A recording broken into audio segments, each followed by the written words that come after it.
And whose team is this? Is this your team, or is this your daddy's team? Thanks for listening to the Dad Mode Podcast, common sense parenting in a politically correct world.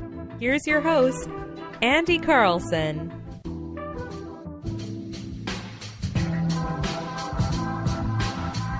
Welcome back to the Dad Mode Podcast, common sense parenting in a politically correct world. I'm your not so humble host, Andy Carlson, at Andy Carlson Show on the Twitter machine. I'm a father. I have no idea what I'm doing, but you neither. They're chiefy, so let's try and learn something together today. Website is dadmodepod.com. Like us on Facebook and follow us on Twitter at dadmodepod, or just use the hashtag dadmode. Back in the hole, the cave, the cavern, the Bat Cave, with Uncle Nick. Follow him on Twitter at Nick-a-son. How's it going? Going good. Having a good time. The Godfather, my child. I am. There's still time for that to be revoked. The completely ceremonial position to be revoked. Mainly because you open cans of Coke Zero on air. You didn't hear that. Give us some money, Coke. Give us some money. That's so good. Today we're talking about swimming lessons. And it's very exciting because Mugsy's got her very first organized swimming lesson on Saturday morning. Well, actually, as you listen to this, it's probably already happening because it happens at like 8:55 in the morning on Saturday. So that's exciting. But yeah, moving on up, and I'm looking forward to it. And this is one of those classes where the dad or one of the parents has to be in the pool with the kids, and it's a whole like group sort of just getting to know the water thing, and I think it should be fun. Mugsy loves the water. She loves bath time. She loves splashing around. In the summer, she loves the water fountain thing at the park, and also they have a cool one in Rosemount too, where it just like shoots up jets of water, which is a complete it's a complete middle finger to California. Be like, hey MFers. We know that you live in a desert, and we know that you're draining the Hoover Dam. But, yeah, look what we do with water. But, yeah, Mugsy likes swimming. Take this time to criticize California. I'm assuming this is what most kids start off with. I mean, that's what they, you don't put a 2-year-old, or almost 2-year-old, doing hockey or doing downhill skiing. I feel like this is a general first of things you can do with kids, physically, physical activities. Well, what was the first class that you took as a kid that you can remember? I do kind of remember swimming, but I was afraid of water, and I remember that I failed swim class, and I'd have to do it again until I learned to be brave enough to jump in the water by myself. And now, were you ever afraid of Jaws? No. Really? Because it's so dumb. Even in a public pool, like an indoor public pool, I'm still like, there's an effing shark somewhere. I know there is. Really? Yeah. The worst is when you're a kid and you're at the lake, and especially if it's not a very clear lake, if it's kind of a muddy lake, and then you're like ski bobbing or like tubing or water skiing, and then you fall off, and so you're just floating there in the water until the boat comes wrong, and then like a piece of seaweed touches your foot, and you're like, son of a bitch, son of a bitch bastard. I was never too afraid of that at all. No, it's Jaws never kept me in water. I don't know. For me, it was always more of a fear of drowning or getting water in my eyes. That chlorine, that stuff burns, man. That stuff burns. I always loved swimming, and it's weird because I'm not a very strong swimmer. Mainly, it was a cheap way to keep me occupied during the summer because we lived in a small town. The municipal pool was open all summer long, and that was an easy way just to kick me out of the house for like 4 hours. So the pool would open at noon, and then it'd be open till 5, and then it closes. They'd be open from like 6 to 8. And yeah, like a swimming pass is $40 for the entire summer. Get that out of the house. Got a great tan, which I know it's something that I have to work on a lot. And yeah, just spending time with friends, and as I go older, checking out ladies. But mainly just playing with friends, like freeze tag. Oh, that was the best in the pool. Or ice cream. You ever play ice cream? Swimming? No. Oh. What scared me is there was an episode 2020. I vaguely remember it, but it was a kid who sat on like a pool drain, not like a municipal pool, like a like a home pool that has like the drain that with like the little flap for like filtering out water and cycling through and stuff. And the kid like got the cover off, and then she sat on it, and she got the intestines sucked out of her. This is actually Minneapolis. See, this is the Associated Press. Dateline, Minneapolis, March 21st, 2008. The family of a 6-year-old girl whose intestines were partially sucked out by a Minnesota swimming pool drain. Later, last year, says the child has died. Oh, shit. Son of a bitch. It's very sad now. I swear there was a horror movie that had something very similar to that. Nah, I'm depressed now. I should have read the article beforehand, but no, the kid in this survived. It might have been Rescue 911. Like, how scary was Rescue 911 when you were a kid? Oh, yeah, I remember that. Rescue 911. Yeah, because I maybe I'm just a very impressionable kid, or maybe I'm a bit of a rube. But every time I watched an episode of Rescue 911, I figured that's how I was going to die. Like, however, whatever the story was that night. Because there was one where a kid was... Like, they couldn't get open, like, a VHS tape because of the plastic on the outside to date, Rescue 911. So one of the kids went into the kitchen for a butter knife, and then they're running out with the butter knife, like, held perpendicular. And then the other kid went running out into the kitchen, and they ran into each other, and the kid shivved his brother, and he went on Rescue 911. Oh, my gosh. I'm watching a scene from Final Destination 4, and the character is getting sucked through his butt and drowning. Oh my God! It's on here. Rescue 911, episode 106, Pool Child. Wait, this might not be it. I don't care. When a life is at risk, each decision is crucial, and any hesitation can be deadly. Holy William Shatner. I'm William Shatner. Tonight, true stories of people who took action to try to save a life on Rescue 911. We begin on a summer day in 1988 when Michael Hike left his house in New Iberia, Louisiana, to go for a swim. Yeah, I was up board. I think it's a good skill to have. Like, I could probably, like, if a kid was drowning in a river, I could probably go out and get him. But I'm not like Michael Phelps, like, of any stretch of the imagination. Like, I could, I was very bad at treading water because I have a very dense body. Well, not I sink. Like, I don't float. Most people float. Yeah, I know. I understand. Yeah. I'm a floater. No, Nick's a floater. I'm mostly fat. Fat floats on the water if we mix water and oil. Yeah, but Mugsy obviously loves water, and we got her a little like water table, and she loves splashing around with that. I'm looking forward to this.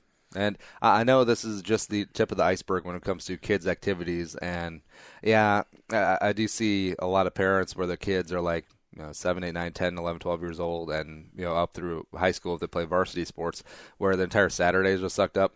Or it's like, oh, we got a basketball tournament. Cool. When do we play? We play at 7 a.m. and 4 p.m. Shit. Well, where is it? Oh, it's on the other side of the metro. Shit. Well, all right. So I guess we're going to the mall.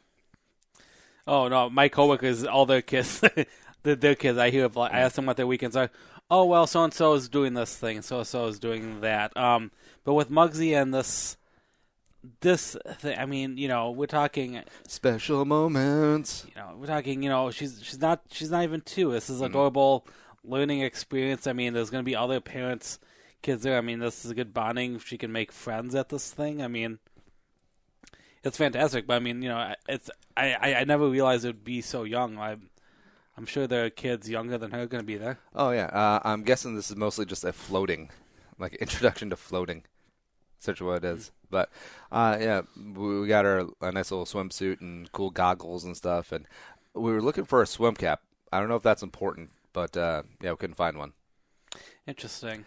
I wonder if nose plugs are important. I always feel like kids that have to wear the nose plugs in the pool are kind of. I think borderline overprotective.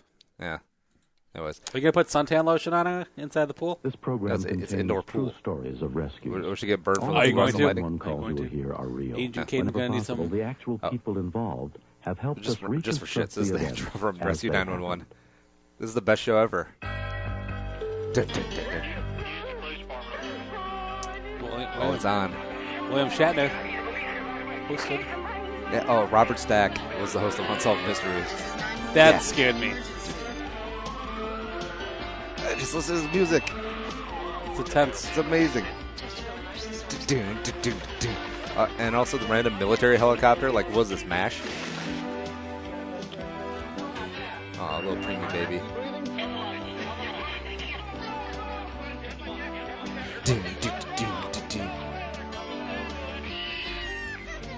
Oh, yeah, the little screaming kid. They can't have the show on anymore because now all the 911 calls is usually police on black. Yeah.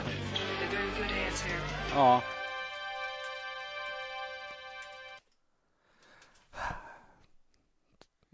We should just call the show, hey, remember the 90s? Yeah, that'd be a good dad mode thing.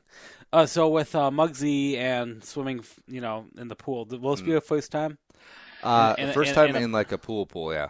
Pool. Yeah. Do they have special like diapers and stuff? Is there gonna be a lot of number 2s in this pool? Well, I think there will be. It is pretty much YOLO in a pool. Like I piss in the pool. I don't even care.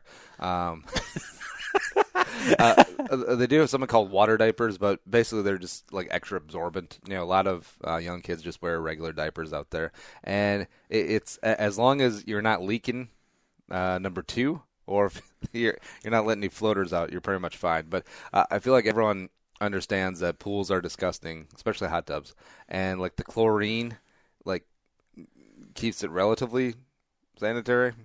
Yeah. I just with babies. I mean, Well, I love the sign is like, please shower before going to the pool. No one showers. You guys don't shower? Ew. No. I shower every time. I probably won't get out, but what I like to do is when I'm done working out, instead of a cool down, you just change into your swim trunks and jump in the pool. It's great. Yeah. Also, anti-shower. What's really cool is that it's kind of like like in the big pools at like Noah's Ark or at the water park at Valley Fair, where it isn't like a drop off, like you don't come in off a ledge. It's like a gradual decline into the water. Mm-hmm. Yeah, so they got that going on for the kids because I think it starts out at like 6 inches, and then it maxes out at 4. Like there's like a deep water area. I don't think you can dive anywhere in the pool. They do have really awesome water slides though. That's gonna be sweet. Also, they got massive like outdoor pools too, so it's gonna be an interesting summer. I'm trying to remember my first. When she gets older, my fun swimming experiences was living in, more of the northern suburbs. I was close to a place called Bunker Hills, and they had wave pools. Ooh, wave pool was cool. So if you ever want a near-death experience in semi-shallow water, try the wave pool up there. The wave pool on Memorial Day weekend. Yeah. I'll do it. Now, did they allow tubes in that wave pool? Yes, they do. Yeah, I always remember like Noah's Ark. The wave pool there is like, they call it like the Big Kahuna or something. It's something pretty good. Like it's a huge, huge pool. And the thing, it was always fun taking like summer trips out there is that you and your buddies would have your tubes and like, all right, let's get up near the front wall, where the waves come from, because that's like where they're most intense at the beginning. So it's like, shit, yeah. So like there'd be 5 minutes of waves and then like 15 minutes off or something like that. And so we were like, in the 15 minutes, all right, ready, break, let's go. Try to weave our way through. Like, there's tons of people around, and of course, they want to get to the front of the thing too because I don't know why. We were just attracted like mosquitoes to, like a bug zapper.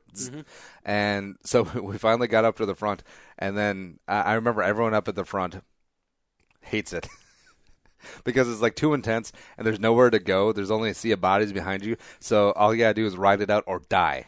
Like, those are your only options. Life or death. Ride or die, bitch. Shit. I just remember there used to be like a line where like the halfway point, because they must have the science to like when this machine generates the waves and stuff, like like with things like crest and bow or whatever, and like there was like that one part like where I think as a kid it went up to like my my cheek or like my chin, where it's like okay. You'll be typically fine here, but once you get past this line, the waves can start sucking you back in. So if you're not that well of a swimmer, and thankfully there are lifeguards, around. So if you're struggling, I remember one time they almost called one on me because I was doing a whole kind of jumping thing, trying to like stay above the waves and like, okay, good. Oh, jump again. It's like a giant, it's crazy. Well, one of the things that I don't want Mugsy to do is I don't want her, like, I understand that it's a good summer job, but I don't want her to be an outdoor summer lifeguard at like a pool, like a city municipal or a private pool or especially country club pool, because those kids don't even swim anyways. You don't really do anything, and you just sit there. You get tan. You get paid. You actually get paid pretty well. Like you get paid a couple of bucks over minimum wage per hour, but you don't really like. What life skills do you learn? Besides, hey, I know CPR. So Chuck from accounting chokes on a pistachio again, which he's prone to do. Got him. Or if Chuck needs some suntan lotion on him, I got him. Remember the Sandlot? Yeah. What's in it? They fake drowning to get the one lifeguard kisser. Sandlot lifeguard. What's his name? Squints? Squeaks? Squints. And, one of the lifeguard is, what's her name? A popular actress. We'll figure it out. Ham and Squints at the Minnesota Twins game. Yeah, there was a big thing where a few years back for the anniversary of the Sandlot, they had a bunch of people come. All right, here's Squints. Looking like a little bitch.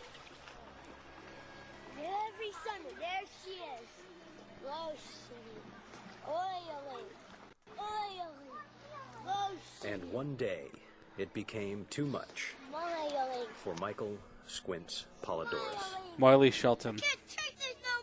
How old do you think he's supposed to be compared to her? Desperate thing. Because what, 16, 17 he's supposed to be? Yeah, and like he's like, 10, 12. Yeah, 10 or 12.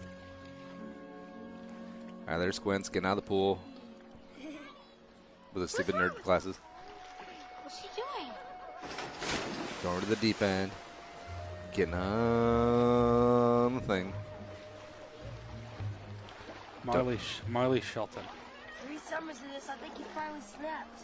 I don't know, but that's the deep end and Squints can't swim.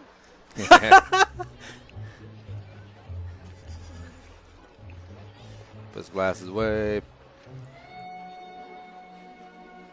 Waving at the chick. She's waving back. She's looking fine. He's looking like a little bitch. Does a little pencil into the water. Now he gonna die.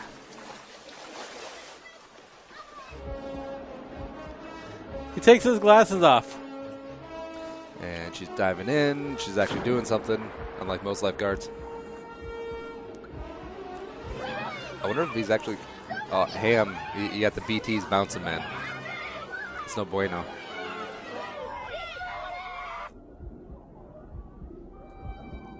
He has his glasses. Okay, so this scoops him up. This was in the 90s. I mean, do you think they... Like how do you teach kids that? How to fake drown?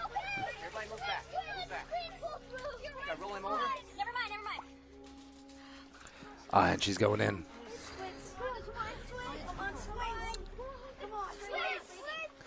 A little CPR action. Squints. Come on, Squints, come on. And Squints died that day. Squints the boy died. Why she wearing lipstick before being a lifeguard? Come on, man, come on. The smile.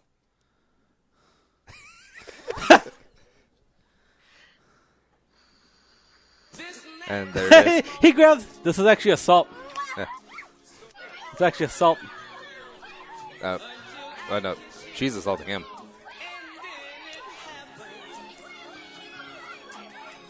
And right away, getting thrown out. Apparently, you can't grab and kiss a lifeguard.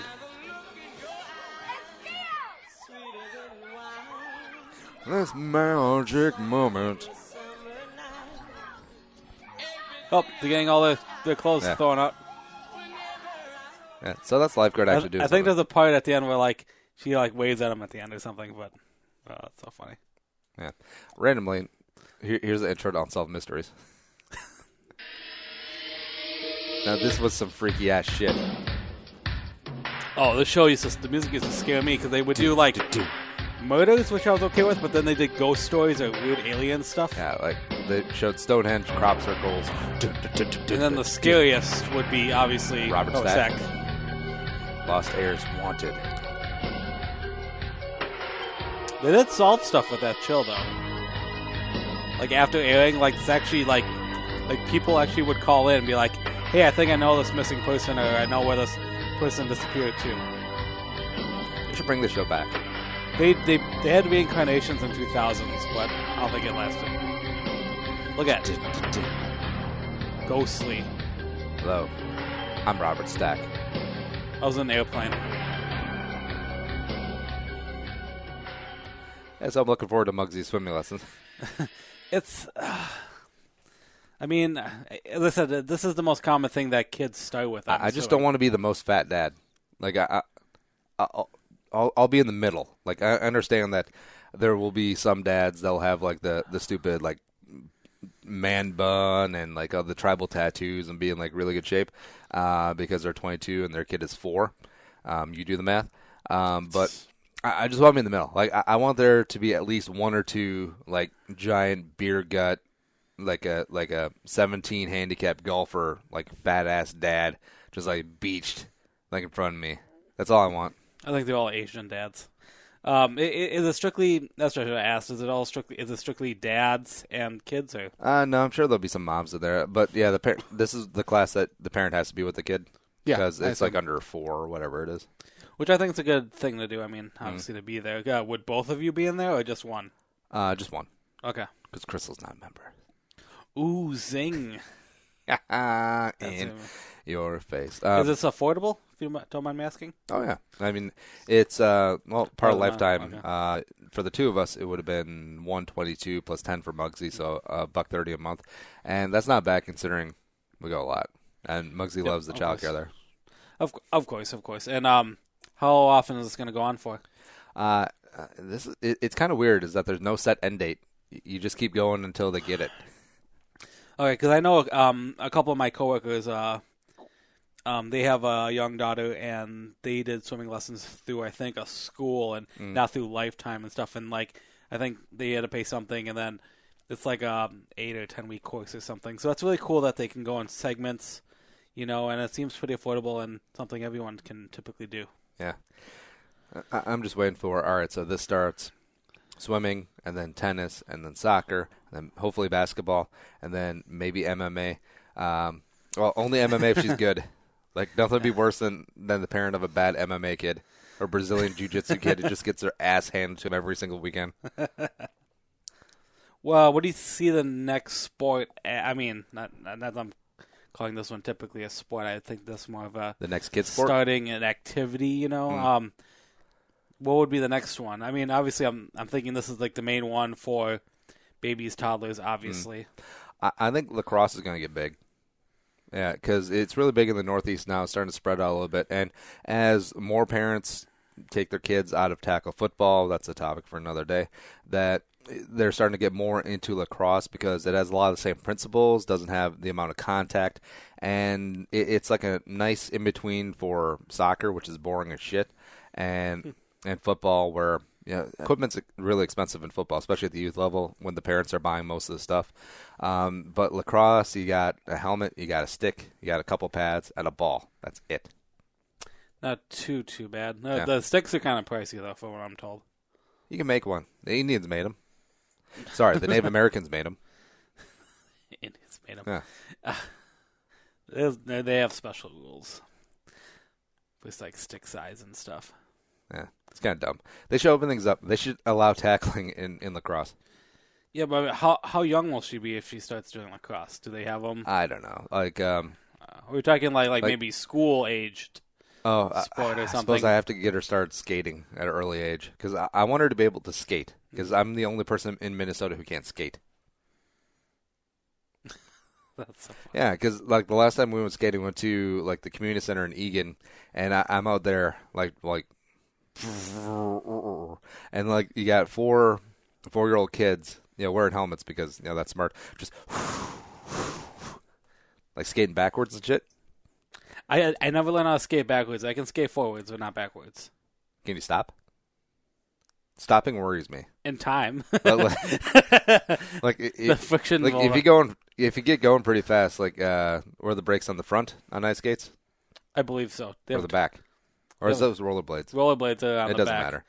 They have the toe pick. I was really bad at pick. Those are two things I didn't pick up as a kid: rollerblading and skateboarding. I was really bad at both. Skateboarding. Growing up in the cities here, elementary school, we used to do. They were called the roller skating parties. So for us in Roseville, we had Saints North, this place that was like a little arcade, and then there was a like the oval, and people rented. They had their rollerblades, or they had their. They got roller skates, and then like that was like our monthly thing. It used to be like a school, like every Monday, like every other Monday or something. Like a different school would come in, and it was super exciting when Central Park Elementary School got to go. Like this was our month to go or something. Or our day is the month to go. Oh, sweet! So that was a fun little activity, and I liked rollerblading. That was your time of the month, Nick. That was my fun time of the month, and I never cried. If you like this show, you should check out the other show, Bull, with Andy Carlson and Nick. Sometimes. Yeah, sometimes. Bullshow.co on iTunes, Stitcher, iHeartRadio as well.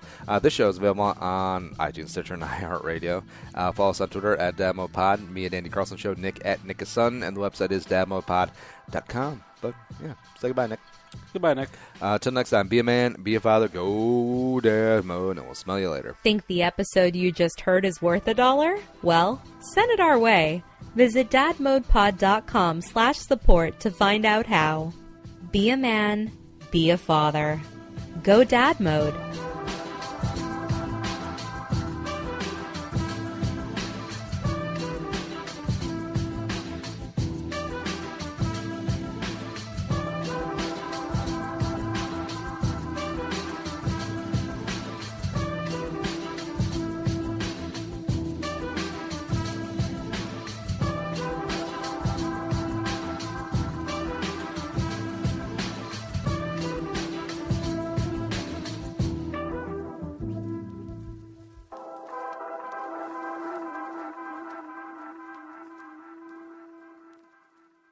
The music is created and produced by Deeb. To hear more of his tracks, visit soundcloud.com/Deeb.